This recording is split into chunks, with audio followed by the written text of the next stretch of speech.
You asked, how to divide 18,000 by 5 using the long division method.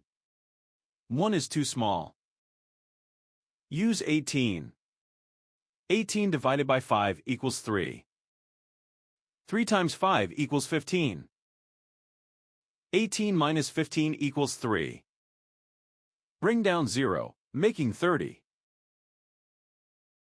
30 divided by 5 equals 6.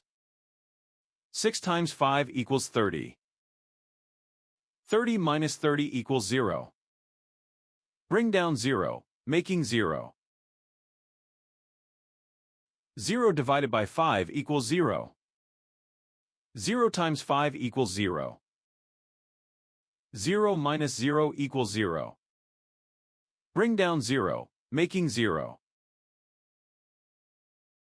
0 divided by 5 equals 0. 0 times 5 equals 0.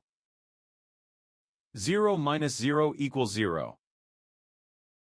The remainder is 0. The final result is 3,600.